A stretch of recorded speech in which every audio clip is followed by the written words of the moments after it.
Thank you for calling the Almost Naked Conversation show. How may I help you? Hi, who am I speaking with, please? Oh, I'm sorry. My name is Sebastian. How may I help you? Hi, Sebastian. My name's Jenny, and I need some help with my phone today. It's just not working like it should. Oh, I'm so sorry about that. What exactly happened? Well, for one, it's not starting up, and even though I charged it so many times, it's just not turning on. And finally, when I threw it against the wall, it turned on, and now it just won't do anything else. Oh, I'm so sorry for that experience. I do apologize, but can I just confirm some of your details before we go further? Sure, Okay. Sorry, I just need your first and last name. it's Jenny Vaz. Thank you very much. And Jenny, I am sorry, but I need to know your date of year of birth as well for verification. So 1978. Thank you so much. Bear with me one moment. Oh, I'm so sorry. The system is running a little slow. Just pulling up your That's information. okay.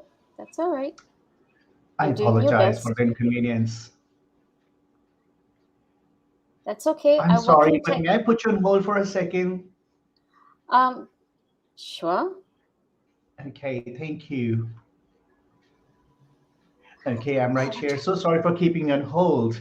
Um, so sorry, I just need to confirm once again, which model of phone are you using?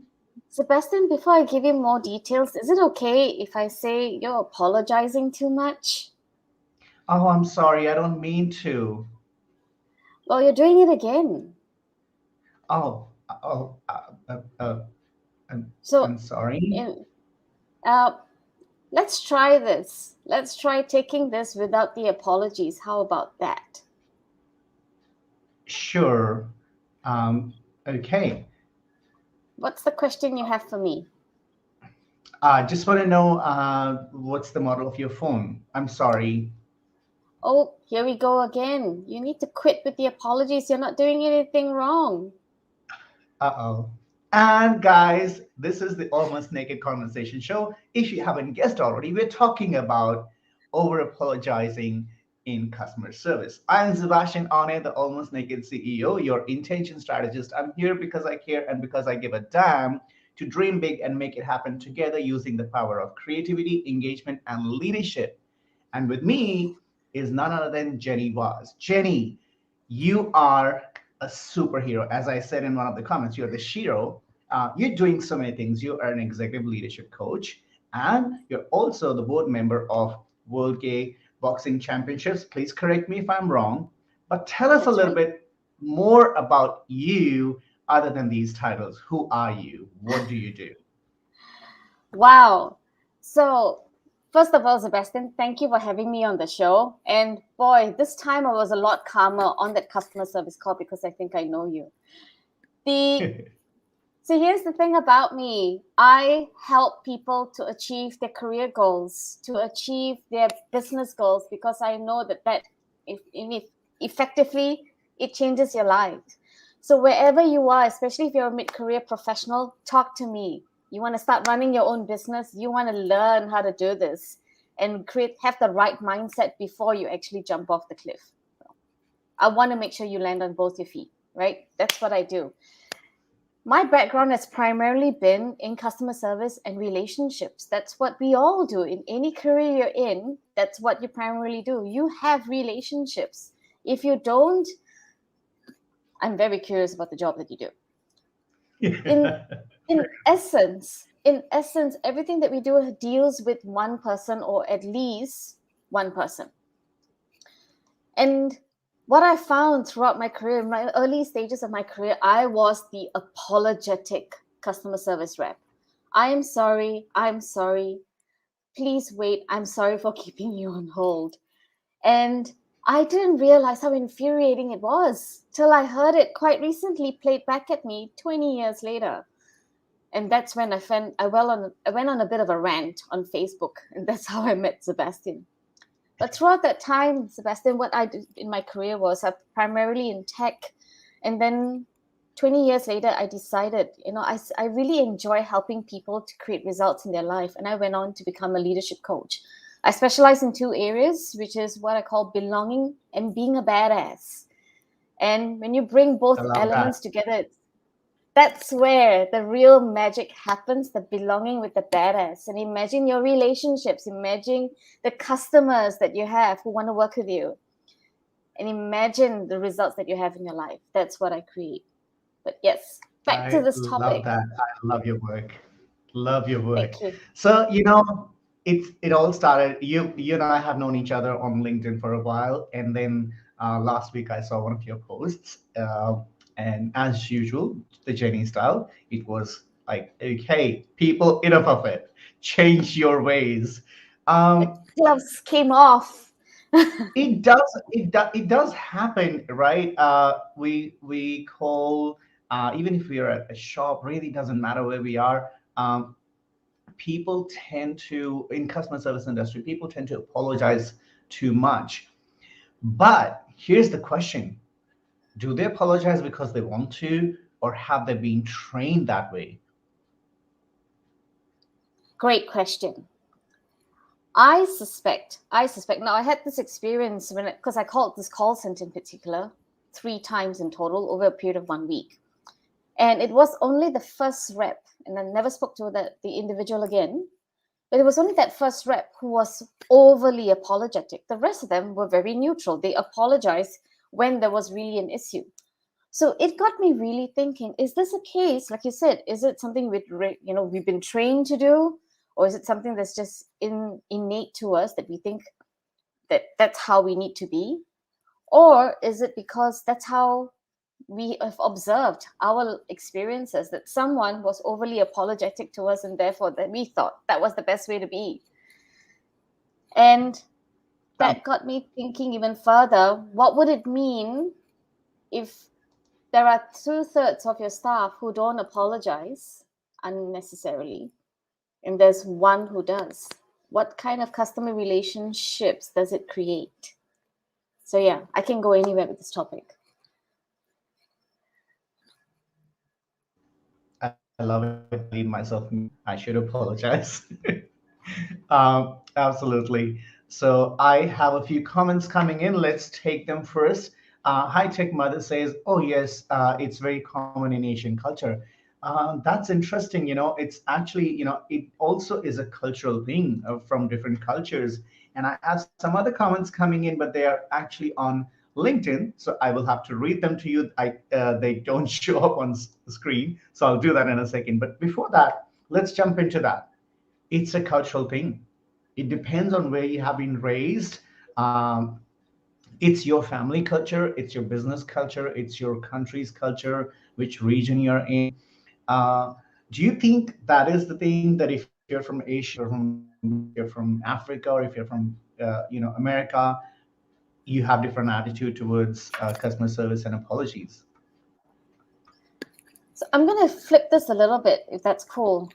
I'm wondering if it's Sure. because there is this ethos that you hear in customer service called the customer is always right.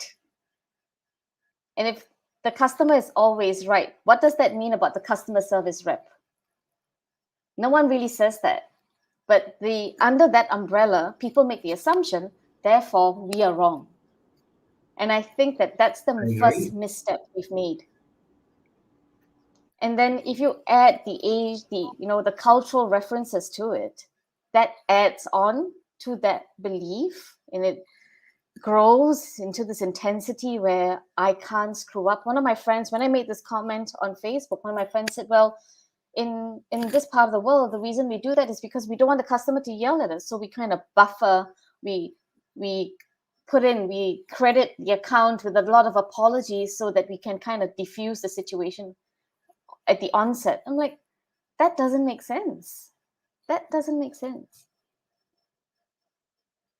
Absolutely. I think that is the thing. We are, yes, it's a good thing. Customer comes first. Value the customer.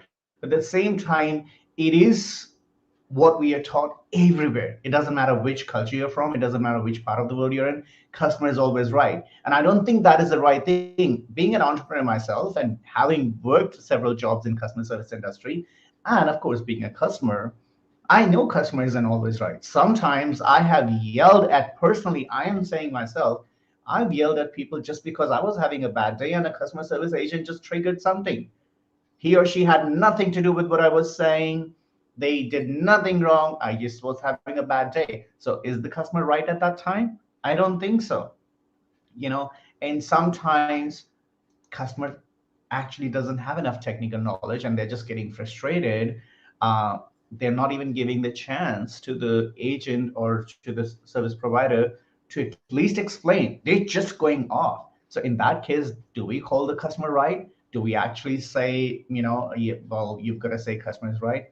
And where do we draw the line? When do we say, well, okay, I am here to serve the customer, but in this instance, the customer is not right, and I need to tell them what they're doing wrong, or I need to at least tell them, hey, you've got to listen to me so I can help you.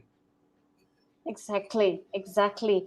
You know, we've all had technology in our lives for the longest time now, and I started off in a call center for tech company, and we have this code right in the tech world called PBAK, PEBAK, which is problem exists between chair and keyboard, PBCK, right? Which is the user. The problem is with the user. Why? Yeah. Because we still see these jokes. They call the call center and the laptop's not on, and the agent actually has to ask, is the power switch turned on?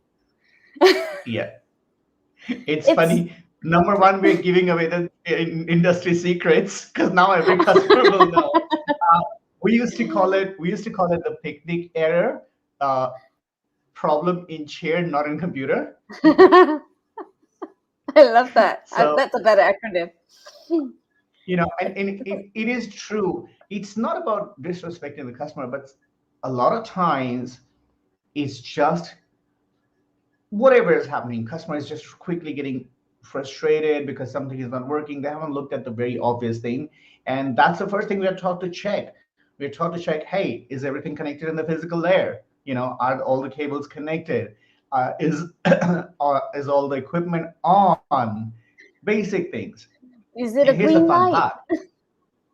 part. Right. And the fun part is you just tell them a minute ago they were really upset with you. They turn it on, they just go, oh, whoops. And here's the fun part. Not every customer apologizes. They don't say, some people just hang up. Their system starts working. They don't even care. They just hang up. They don't even have the courtesy to say, oh, thank you. Forget about apology. Oh, thank you. That worked.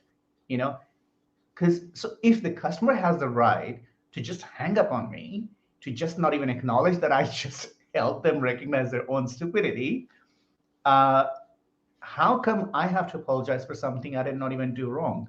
As we were doing the role play in the beginning, I know for putting people on hold, you have to say sorry.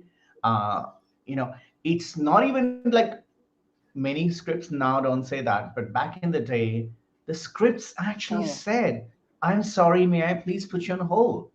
That was the official script of the companies. Now I see there's a huge change, and there's like, may I put you on hold? And I remember that our quality analyst QAs used to tell us, if I would say, so I'm going to I need to put you on hold for a couple of minutes and I'll be right back with you. I'm just researching for your issue. And I would get told off like, no, you don't tell them. You seek their permission. For me, the point is, am I being polite? Am I being honest? Am I really saying what needs to be said? I'm not being rude. I'm really saying, I do need to do this. I'm doing it for you. And then because my quality analyst is telling me that that was wrong, next time when I'm putting people on hold, I'm apologetic. I'm saying, I'm sorry, may I put you on hold? Now, even though it wasn't in the script, it was drilled into me psychologically. right? So I want And to read a couple of comments that are on sure. LinkedIn. Unfortunately, the studio doesn't show LinkedIn comments. So just to read, first of all, our friend Martin Stark is saying, Jenny helped me at a time when I needed most, helping clarify my message and guiding me in new career opportunities. I could not be prouder of Jenny, who she is also as a WGBC board member. So there you go. It's unrelated, but there you go. And then RJ Singh says, interesting thought. Maybe it's because they're taking it personal or don't know how to have a conversation when there is no immediate solution. Now, that could be a scenario because the customer service agent already probably knows that they can't help the situation they're in. But still, in that case as well, if I don't know, I can help you. Is apology really the right thing, Jenny? Like, okay, maybe you've reached the wrong department. Maybe I am not the right person for the product you're calling for. But should I be apologizing for that? Oh, I'm sorry, you're in the wrong department. Let me transfer you. So this is all subjective to how the customer journey, the customer experience that we talk about a lot today in the tech world, especially how that journey or experience is orchestrated, is Right. designed, what the flow is. Now, if the options that you've given your customer does not lead them immediately, you have to punch the keypad a few times before you get to a robot or an individual talking to you. It's kind of frustrating as a customer sometimes when you that takes too long. Depending on the intensity of the problem, the customer wants a resolution. In their mind, they think, okay, my problem seems to be pretty easy, and your systems need to be able to cater to that. If it's a common occurrence, you would have the systems in place to help them to fix it quickly. But if it's not a common occurrence, it's a unique problem, you do need the human being at the end of the line to help them with that problem. Now, it becomes another problem when the customer has to navigate through your entire customer service department to find out who exactly can help them to fix it. That takes patience on both ends. Unfortunately, you can't pick your customer, but you can pick your service agents. And they're the ones who can make it a little less painful, a little more comfortable. I've been on this, long cruise journeys through the customer service teams, navigating from one department to another. And I've had great experiences. I've had not so great experiences. I've Hmm. had moments where they kept me on hold for a very long time and they didn't come back to me with anything. They said, "Oh, we're still checking. We'll come back to you." And the hold went on for 20 minutes.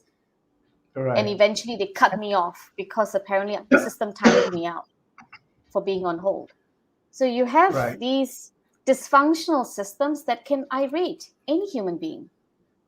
And I Any human think it being. is also, we are taught to apologize and everything, but don't you think it is also because a lot of organizations, small to big, they don't invest as much in customer service and customer service training as much as they do in advertising, branding, sales, everything else. The focus, you know, you look at the biggest companies and you'll see if you go to on their social media, you'll find lots of people complaining and there's so much delay. And I wonder, some without naming any company, but some of these companies, they have literally millions of employees. They're obviously got hundreds of billions of dollars, but their customer service budget is not even 1% of the entire company. Do you think that is one part of the problem why it's never focused how to improve the customer service itself rather than um, using these apologetic scripts? So, having been behind the scenes and on the receiving end of customer service, I can say that typically companies these days they're investing a lot more in the tech, and that's because they realize that they can't replicate DNA, so you can't replicate the best customer service agent you have, and therefore you need the systems that can handle that. Now, depending on whether your clients, the end users, are comfortable with the way they operate, whether it's with the chat bot that's on your website or the phone dialing or even any channel, right? There's an omni-channel experience, any channel that your customers use. And if that takes a hit on your ratings, then it's definitely, there's a requirement, there is a gap that you need to fill. And is it through training, or is it through more systems? And I think that's where the delicate balance is. With people, it's hard to get consistency. Just like you talked about the other day, you were having a bad day. Customer service folks, they're human too. They too are having a bad day. And of course, we have this other ethos: leave your personal stuff at home. Only show up as the best employee in the Yeah. world. But Yeah. bad days happen to everyone, especially now if you're talking about mental health and people working remotely. There's added stress. And the biggest thing is with that, when you say leave your stuff at home, well, especially in today's world, you're working from home. So how do you leave that stuff? But also, why do we even have that mindset that you've got to separate yourself from yourself? Your home and your business is part of you. So it's not like, you know, that you can just choose to drop everything. Uh, why not actually why why is a customer service agent not able to say, oh, I'm having a bad day, so please bear with me? I don't understand, why can't I say that? Maybe that will make the customer actually understand that, hey, I'm trying to do my best, but you've got to also understand. But apparently we can never say that to a customer. We can never share anything personal. I know people getting in trouble just for saying something very harmless but personal. I understand not using religion or politics at work, not mentioning that on a call, but just saying, oh, sorry, I'm having a little trouble today, so, bear with me. That's something I can understand, just to explain them I'm apologizing once, just to say, hey, this is why I'm a little slow. But mental health is one thing. Another thing is we have this average handling time. You've got to finish the call, you've got to finish the ticket, you've got to finish the job in certain minutes. What if a customer actually requires, as you said, not everybody is as technical. They just may not have the same speed as somebody else, and are not so good at handling what you're saying, and you need to slow down, you need to give them step by step by step. So why do we, and but we apologize for that, we apologize for Yeah. them not being technical enough, Yeah. right? So, Now I think you will understand that, because I don't know what this is. Rachel Knight says vog FYI. Do we know what that is? No. no Okay. idea. Rachel, could you spell that out first, please? uh it just says vog FYI. So Okay. Rachel, if you don't mind sharing with us what does that mean, it will help us. We apologize for not understanding. I'm thinking it's voice of something. That's where my bet's going, but I don't know what the G stands for. Voice of guilt. Am I right, Maybe. Rachel? Voice of guilt? I know VOC is the voice of the customer. Yeah. So Right. here's two things that I'm thinking about as you were sharing that, Sebastian. It's firstly, we need to teach our employees empowerment, especially those who are on frontline staff. During COVID, your frontline staff took the worst hits because people were stressed. They didn't have the information. They wanted to know things quickly, and your staff were just going by the minute, by the information that had access to. They too didn't have the information that the customer needed and couldn't inform them. So there was a lot of tension, and customer service abuses were reportedly getting higher. People were getting frustrated. They were taking it out on the customer service agent. Now there is a lot of compassion. You need to be compassionate to work in the field. You need to have empathy, because people are calling you sometimes at the most frustrating points. I remember working in a bank, and a customer called and said $10,000 is missing from my bank account. Said, all right, I'm with you. I'm going to help you to figure this out. Walk me back through it. This is Yeah. what we need. The customer needs to know that you're there with them. It's not about, I'm sorry the money is missing. It's not your fault. You didn't do it. You didn't take the money out of the customer's bank And account. as you said, it's also the context. Yes, if somebody says, I'm so sorry that happened to you, that's a totally different thing. You're being compassionate. But I'm sorry, the money is missing. I'm sorry. Let me look into it. Like if you start panicking and if you start thinking like it's not your fault, you're really just, in fact, you are trying to help them through a difficult time. So Exactly. last thing you should be is sorry for anything, except as I said, if you're just saying, "I'm so sorry that happened to you," that's understandable. Um, Also, do you think this apology, as High Tech Mother was saying, it is very common in Asian culture, and I just saw her comment on LinkedIn as well. Let me read that out.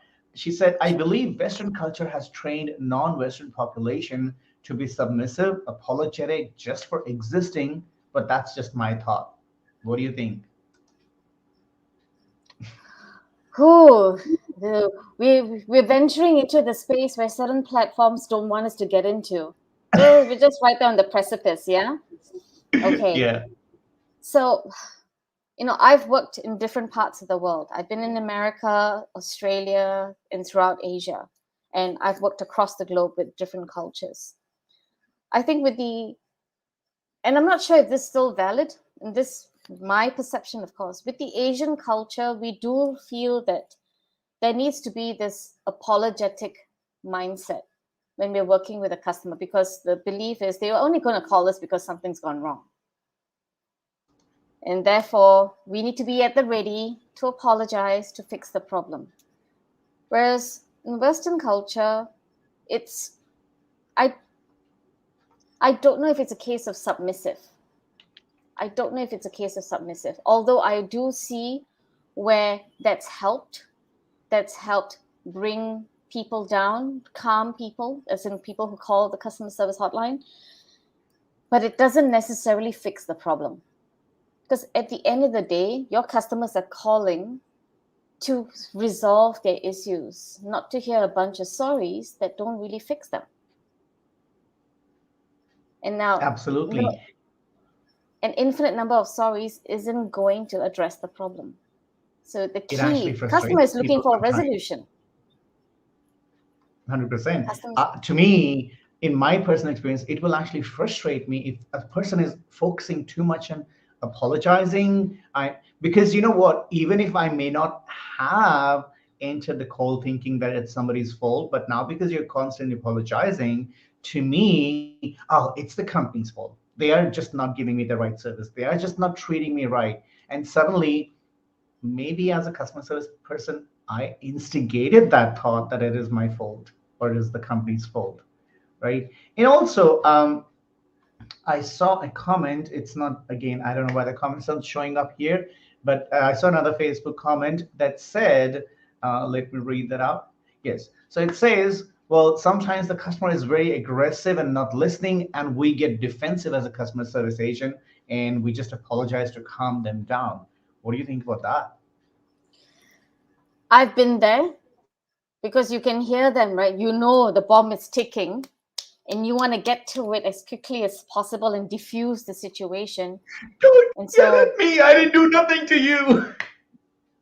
you know, It I'm not does. the one who deleted your entire database, Yeah.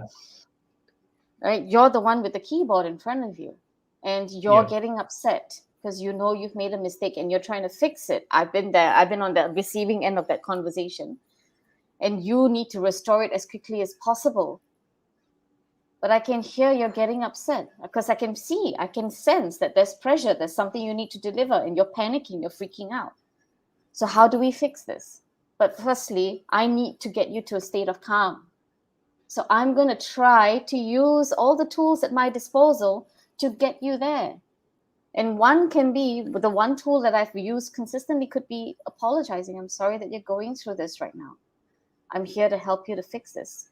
I'm sorry for what's happening. I'm here to help you fix this. And really to kind of like, okay. And sometimes we get into this state as users, as people, we get triggered and we get hijacked with our emotions. We just lost. You can, if you Yeah. see someone, you can see that they have this like, the Yeah. shock. They're having the shock of their lives over what they did, over what's gone. Imagine realizing $10,000 is missing from your bank account. Yeah. It's a big shock. They are just reacting to the situation they're in. And the reality is also, you know, being defensive to an aggressive customer and everything, I also think there's this two parts to it. It's one thing is empathy, that yes, we empathize with the customer. So we are saying sorry because we empathize with the situation. We are sorry for the situation they're in. And another thing is we're just saying sorry because we're defensive. We're scared that they're going to yell at us and everything. And here's the another thing. I think, of course, initially maybe an agent could be apologizing a lot because they're new, they don't know what they're doing, and that apology is coming out in a different way. But I think as you get more experienced, you sort of handle that better. But at the same time, I think we also need to educate the customers more in terms of customer service, because at the end of the day, um, if you just let the customer know how you can help instead of focusing on what's going wrong, if you just be a little, you made a remark earlier that we expect them to call for problems. But that's the thing. Why don't we actually start with that? Hey, if they're calling a customer service center or a call center, they are calling because they need something that they can't do it on their own. So how about we just spin it differently in our mind? I'm here because I really need to help them. They don't know how to do this, so they are frustrated, they're unhappy with whatever is going on, and I need to be able to help them with this. I think having that mindset also changes how we act in the call, because now we're not defensive. Now we're coming from a place of power that I'm here to help. I'm the person who's going to solve this problem for this human being. So, it's all good. And in one thing that I've learned in my experience is um, when the customer is angry, frustrated, saying a lot of things, I don't speak. I don't interject. I just, sure, I'm listening. I literally give them smallest verbal feedback for them to know I'm still here. I'm with you. I am listening, but I let them, let their steam off, because that changes everything. Once they've got all their frustration, their anxiety, and everything out of their system, now they're ready to listen, Yeah. right? So And that's there's a when I couple of get, things. There's a couple of things I want to add to that. sure, Firstly, an aggressive customer, if they're getting when they get aggressive, they get verbally abusive, that's a total no-no. For me, I will yeah, shut that down right away. I'll go, I don't appreciate the way you're talking to me. I'm here to help you. I would love for you to calm down. I'll be on the line with you. Please calm down right now so that I can help you. It will probably piss them off when you say that the first time. yeah, Said, look, I don't appreciate you talking to me like that. When you're ready, call us back, and I'll probably hang up on them. And I say, as a customer service agent, you have every right to do that. You do not need to cop the abuse. If your organization cannot support that, that is the problem, because the standard is empowerment. You need to be able to tell a customer, you're being abusive, you're being a total PRICK, and that's not acceptable. That's not acceptable. But I'm here absolutely, if you're ready to calm down and work with me. Let's help you to fix this. And that absolutely. would be the I think best case scenario. But in a lot of customer service organizations, you can't even do that. And you cop a lot you of can't say, abuse you cannot tell the customer that they're behaving wrongly, and that is because true. the customer is always right. One thing that I know from my experience, I do give the customer one chance where I just go, I understand you are not happy right now. I understand you're frustrated. I understand you're anxious right now. However, that's why I'm here. I'm here to help you, and I am going to do my best. I think that's also in our customer service attitude. Rather than panicking and getting defensive, if you actually let them know upfront, I'm here to do my best to help you solve the problem. And for that, what I need to do is I do need to ask some question. I need to understand what's going on, and I'm going to do the best I can, or I will, take you to the person who can help you. I think getting that assurance upfront actually calms down a lot of people. And as I said, one problem or one negative that I know with customer service industry is we are so script oriented. You get marked on, oh, you didn't say this, you didn't say that. That statement was wrong. As globalized as we have become so focused on the language and the grammar that we have killed the humanity. And my approach has always been, I've only worked in a call center for a couple of years, and after that, of course, to me, any job, any business is customer service, because if you're providing a service, you are giving a customer service, right?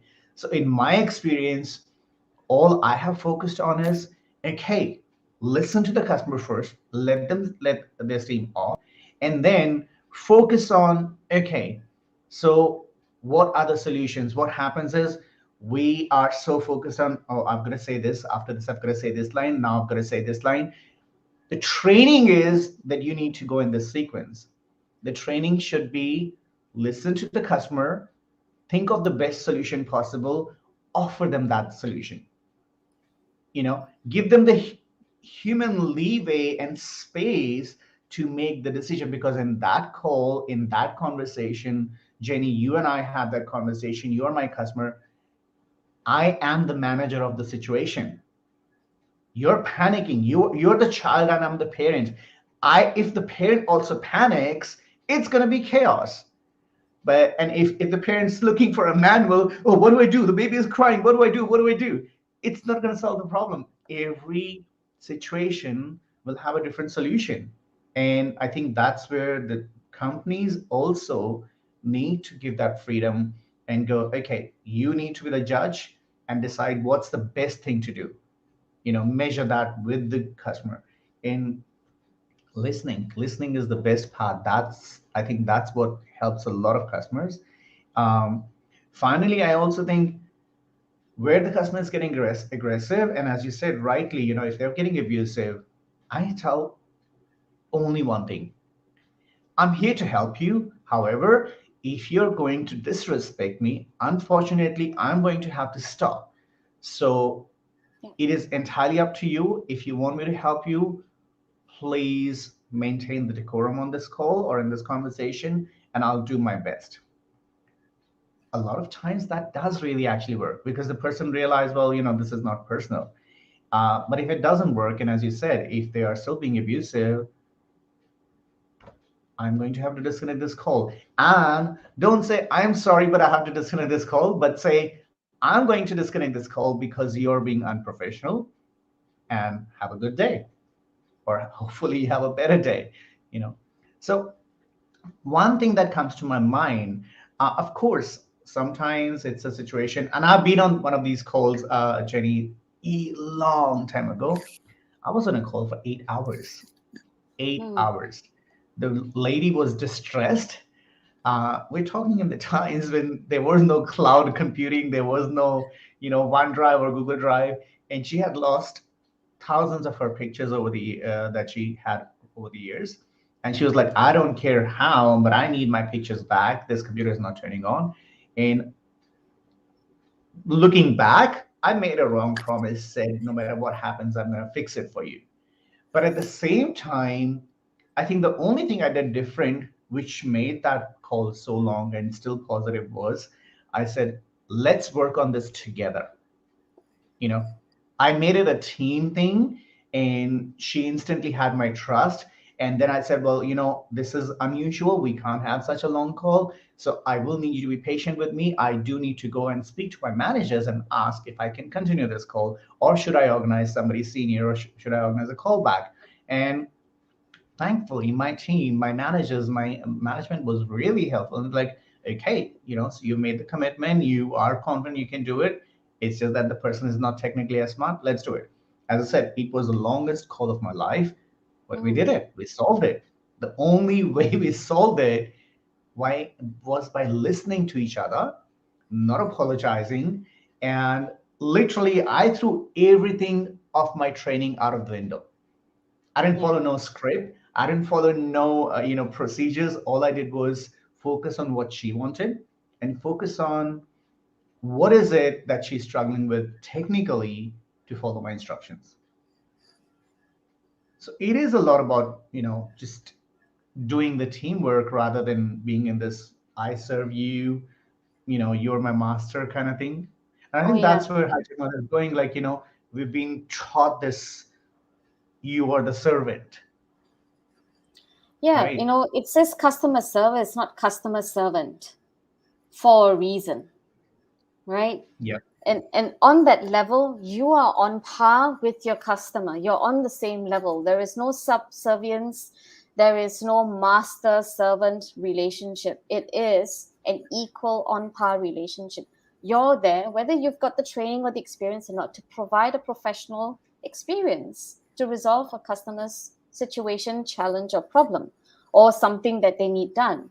And that's the effect, the net effect of that relationship. Behind the scenes, you probably have the tools, or you may not have efficient tools to help you to do that job. You may have metrics that drive the wrong behavior. That's another issue in the service industry, Oh right? yeah. We have the how 8 hours to resolve a problem, that would not fly, Sebastian, in today's world. That would not happen, Trust because me, that was it a will huge bring down the thing. metrics, right? Yep. Yeah. So, the fact that you had that back end support, you had the total team support to resolve this for the customer. That's amazing. But in a lot of service organizations, that's not practical. That's not feasible. The rate is how fast can you close a ticket and how many tickets can you close in a day? And I Yep. can hear it when I call a call center. Is this resolved? Can I close this? Oh, I was chased by email for 3 days.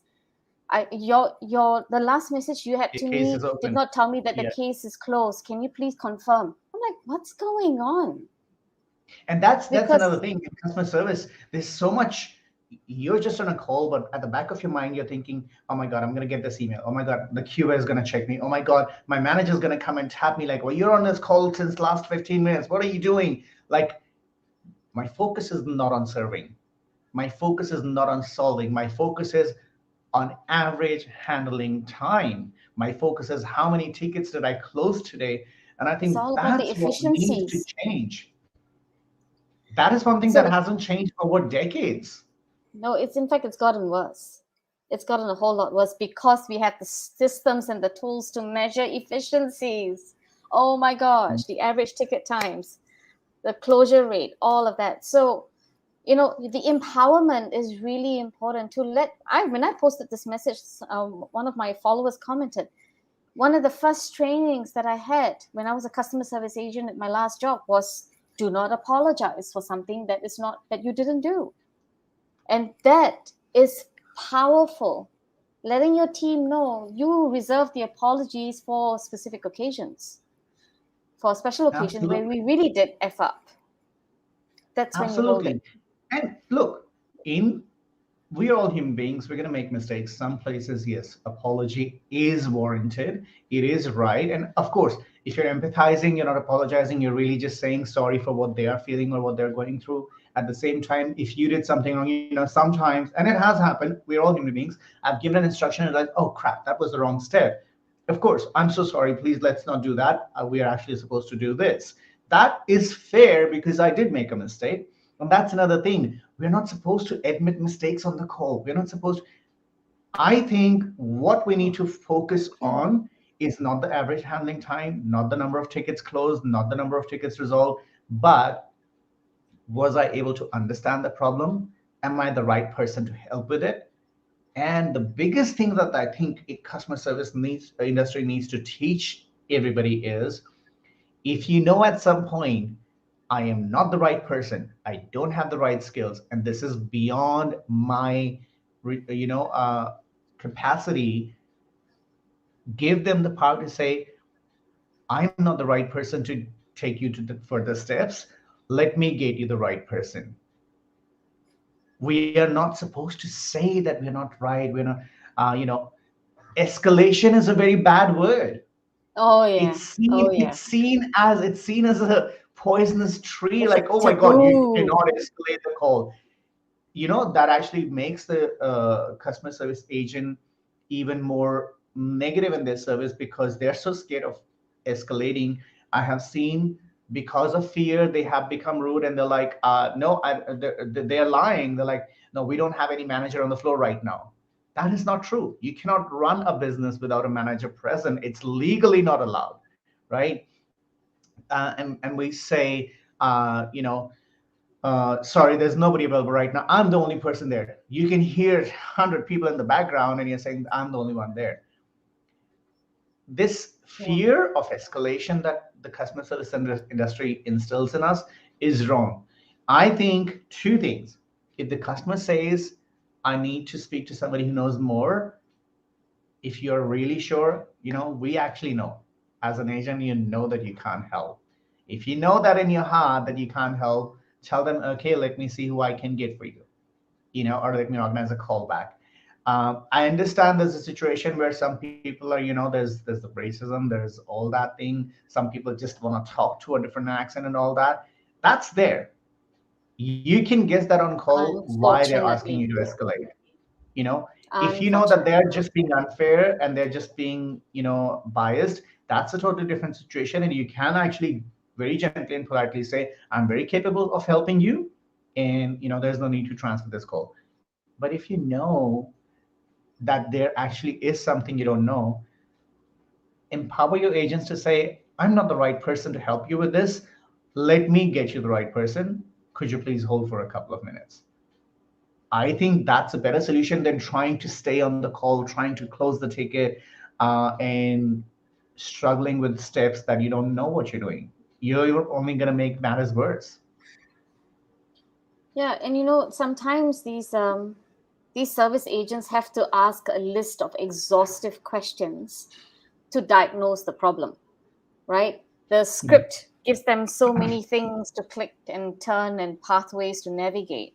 What they're trying to do is really understand what the real issue is. That case I pointed out, that when I called this washing machine manufacturer, the gasket, the rubber ring in my washer had was torn, and so it was leaking water. I needed the gasket changed. Now, living in Australia, you probably would have been able to do it yourself if it was under warranty, or sorry, you would have been called a technician. But mine wasn't under Yeah. warranty, so I had to figure out what to do. Here in Singapore, you call the service agents, and they set up the appointment with an engineer who comes out and changes it. And all I needed to know, because they were taking too long, is to get back to me with the booking, was when can I, what's the rubber ring? Where can I buy it? And I'll watch a YouTube video and Right. fix it myself. It's out of warranty, so you've got no worries. Neither do I. If it kaputs, it kaputs. I get a new model. But because Yeah. I was getting increasingly irate, it took 7 days to get it fixed. So we had 7 days Wow. of washing backed up. I was getting increasingly irate. I wasn't getting a call back from the engineer telling me when my booking was. And the service agent at the end said, I'm really sorry it's taking them so long. I'm going to follow up with them. Can you just hold the line, please? And they tried. They disappeared for 2 minutes and they came back. I can't get an engineer on the line. I'm going to escalate this. I'm very sorry about that. I'm sorry about the delay. Right. That I appreciated. Okay, I get that. And I told them, look, all I just need is to figure out how to do this on my own if someone cannot come out quickly. Ma'am, just leave this with me. I'll take care of it for you. Assurance. Yeah. I was still frustrated. And he was very insistent that he was going to do this. All right, fine. Do it. You're so insistent. Take care of it. Yes, please. That's it. That's exactly what I'm saying. Sometimes you just know you can't help. Sometimes you just know that you've got to either shift it to the right department or escalate it or give it to somebody else and you're not the right person. But we are told we've got to close the ticket, we've got to resolve it, you cannot escalate it. And the negative is you're trying to keep the call in your control. The customer wants the solution right now. You're not giving the honest and right reply. Everybody's getting frustrated. Everybody is all worked up. Everybody's all nervous and stressed. It's reaching nowhere. And the result is we apologize, apologize, and apologize. So, Yeah. in Don't closing, apologize for taking the steps in the system, right, that you need to take. That you shouldn't be apologizing for putting people on hold. Just don't. There's no need for that. exactly. Well, you know what? I was just going to ask you, hey, what are the three things we can do or not do as a customer service person? You've already given the first one, which is yes, don't apologize if you're just doing your job. If you're just trying to help, there is no reason for you to apologize. So that's one. Do you think is there anything else a person can do, especially on the phone calls, because you're not really face to face, you can't see the facial expressions? What else can a customer service agent do to be more, I don't know, I think it's about having the boundaries clear and yet not be apologetic, still serving but Yeah. not being apologetic. So the second point for me is the empathy, and we talked a bit about that. Empathy goes a long way. And then comes the third point, which is the boundaries. If they're being a DICK, you can tell them off, and you should.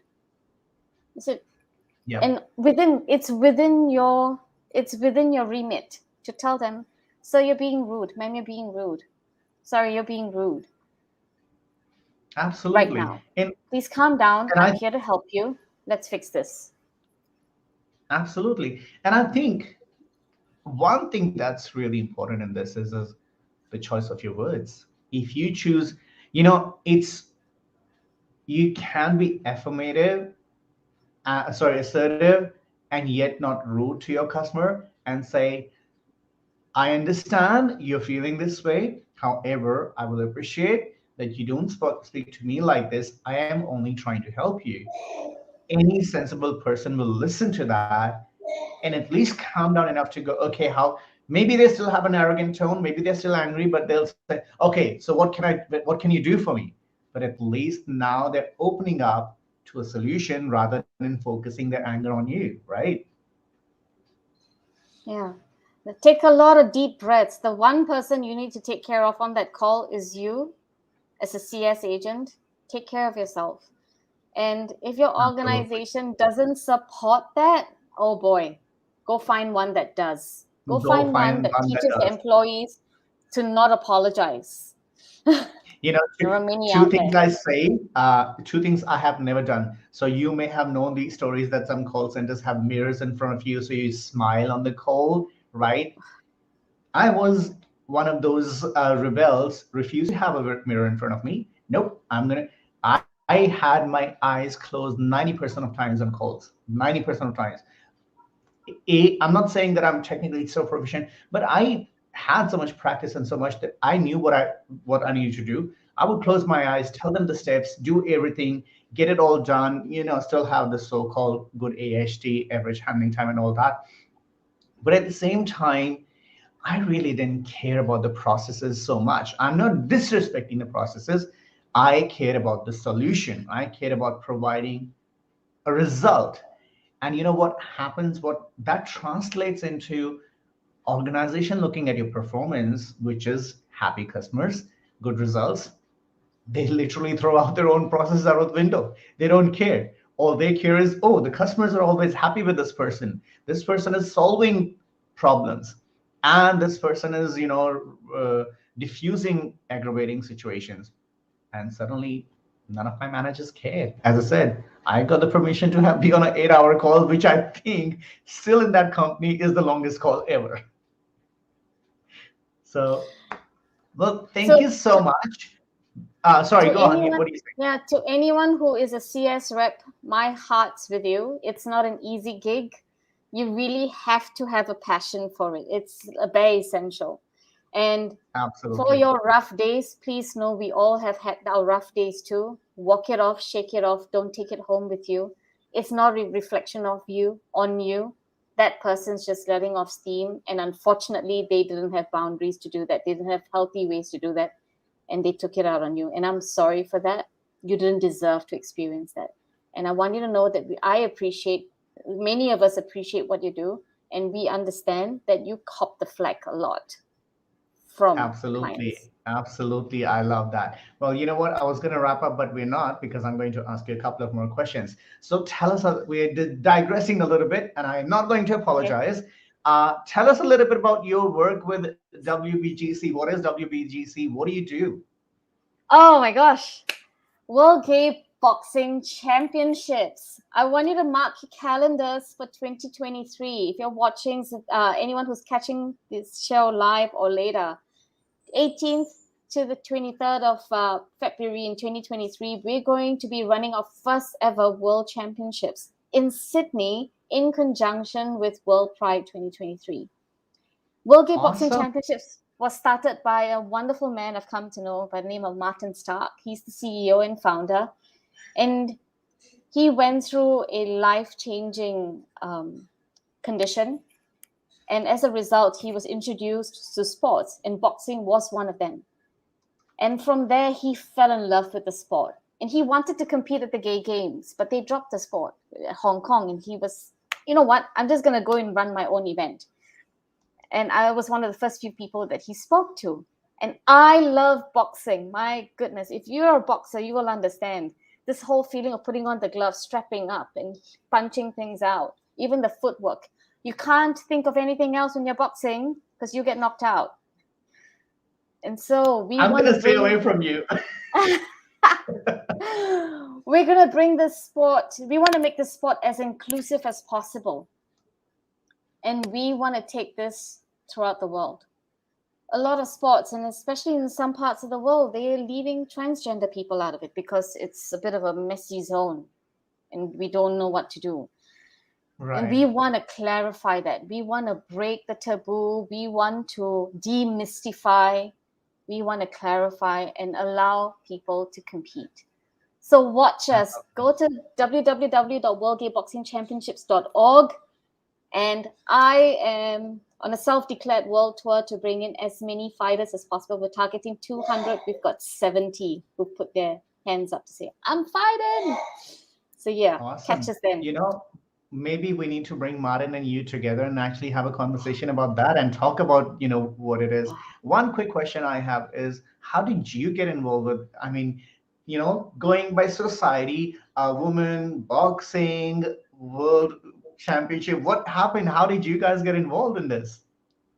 Oh, I fell in love with boxing because I picked up the sport. I love movement. I love anything to do with movement. And I picked up the sport, to be honest, because I wanted to learn how to defend myself. I travel the world and sometimes I find myself in very interesting situations. So I wanted to Right. know how to. And I remember my coach, I had hired a personal trainer and he was asking me, why am I jabbing or right hooking like in a defensive stance? And when I explained something that happened to me when I was a kid and why I was afraid of that repeating itself, he went, oh, I get it now.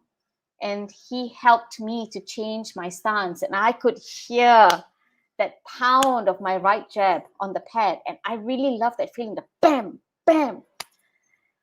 And that grew the confidence that I had. I'm a tiny woman. I'm tiny. So for me to have that level of body confidence was very empowering. And I You know what? understood. Some of the tiniest people are the most powerful people in this world. Yeah, yeah, indeed. And I understood, Sorry, and I I interrupted understand what you. it means. It's okay, it's all cool. I understand what it means for people to feel that, where no matter Absolutely. what your orientation is, no matter where you're coming from, how you are, how you present yourself, you need to feel safe to belong anywhere, regardless. And with all this Absolutely. homophobia, transphobia, and hatred in sport, we want to destroy all that, And that's annihilate it. that. It's a sport. What does it have to do with orientation? It's a sport. It's a game. Game is what human beings, animals play with each other. They don't ask each other's gender or orientation or preferences, right? So it's Right. it's kind of stupid to even classify that way. In So last question I have for you before we wrap up: how can people get in touch with you for your executive leadership services as well as for the World Gay Boxing Championships?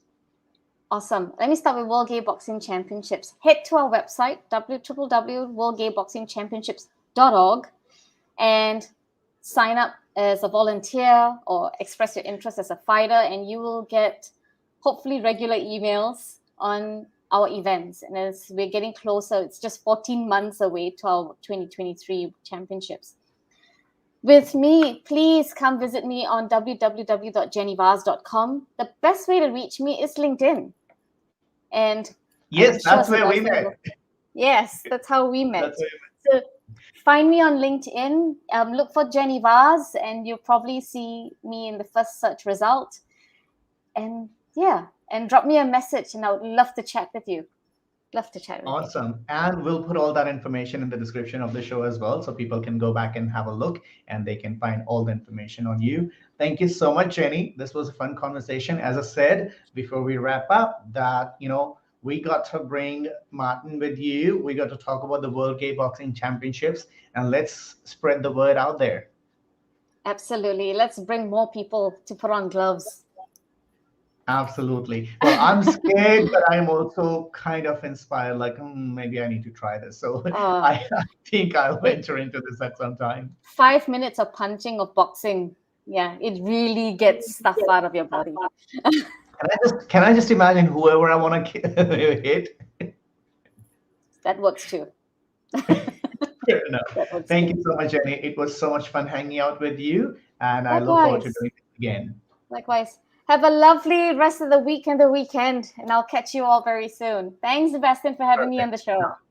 Don't go anywhere. I will meet you in the green room in a minute. I'll just quickly Alrighty. wrap up and I'll be right back with you.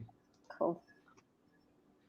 So, guys, that was Jenny Vaz, executive leadership coach, board member of World Gay Boxing Championships. I want to make sure I say that right. And, we had the conversation about customer service. Why do we apologize so much? Why do we have this apology culture?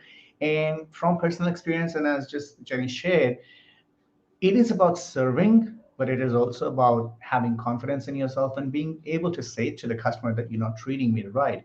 It is, um, it's almost like a taboo to customer is always right and not ever let the customer know that they're wrong. And we're just apologizing all the time. I think it needs to change from ground up. The companies need to change their training culture. The customer service agents need to know better that they actually are the managers of the call. And the customer needs to know on the other side of the call is also a human being. As long as we remember that, we're all going to love each other, respect each other, help each other, support each other without constantly apologizing. So I am not sorry that I'm going to end this show abruptly now. Thank you for watching. I'll see you next time. Until next, dream big and make it happen.